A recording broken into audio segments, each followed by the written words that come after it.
In today's video, we're going to be taking a look at white armor and what types of glazes you should consider using to give the armor different effects.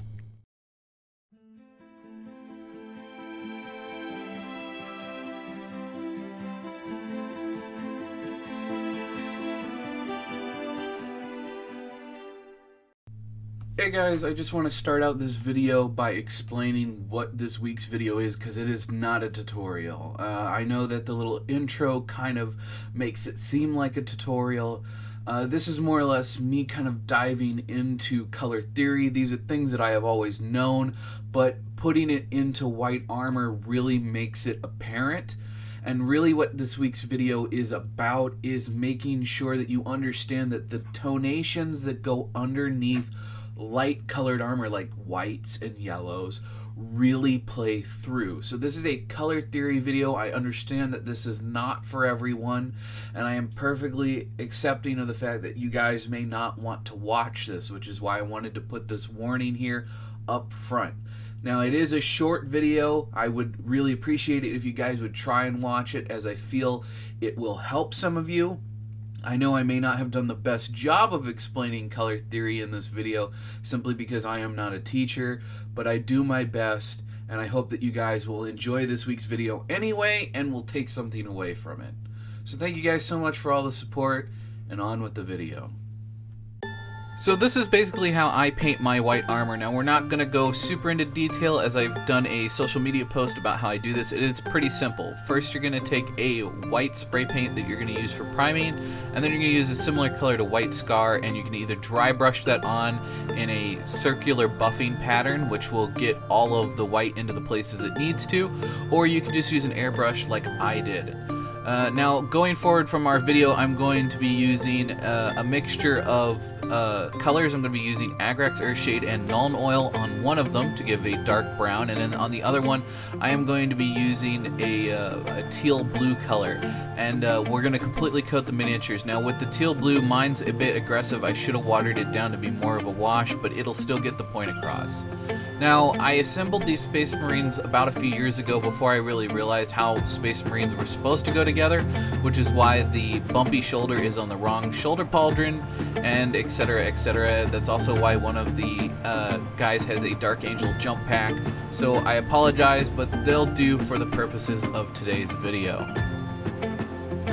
As you can see here, I'm just dry brushing our original white tone, in my case white scar, back in, and I'm doing my best to stay away from the recessed edges. I'm leaving that nice deep brown in all of the cracks and nooks. Now, this will become less apparent as I continue to build up layers of other colors, and to be honest with you, I probably should have left that to be a little bit more stark, meaning I should have left more brown in the recesses. Lesson learned for next time, but I left this in the video because I wanted you guys to learn from my mistakes. So here you can see things after about one layer of dry brushing. Because white is such an opaque color, you'll probably need to do 2 or 3 layers of dry brushing. Now, in my case, I ended up using a technique called glazing, which I glazed the colors back up. I honestly should have stuck with dry brushing, as glazing tended to cover up more of the color than I intended to. However, when the product is all said and done, it still gets the job done, and it still conveys the colors the way that I wanted them to be conveyed. Here you can see how I've just laid in some of the accent colors for white scars. I've used the darkest red I have, then I've used an in-between color, and then I've gone all the way up to Jericho Orange for the highlight colors, and that's how I've done my red tones.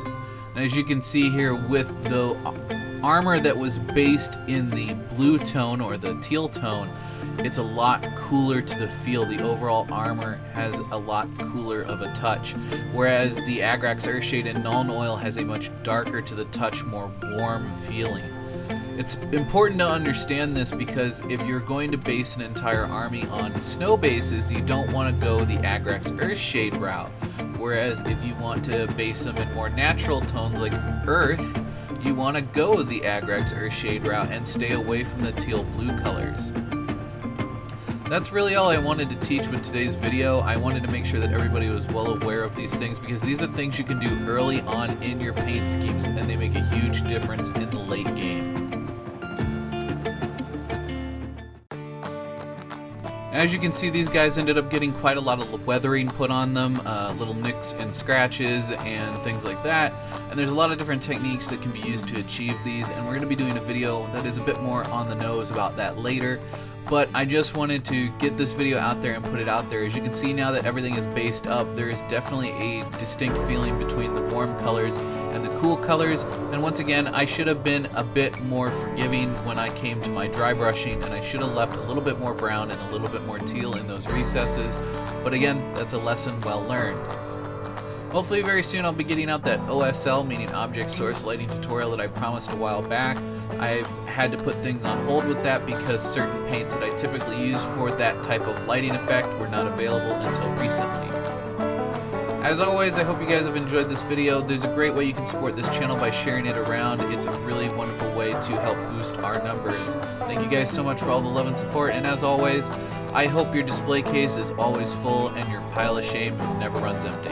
Until next time, guys, thanks for all the support.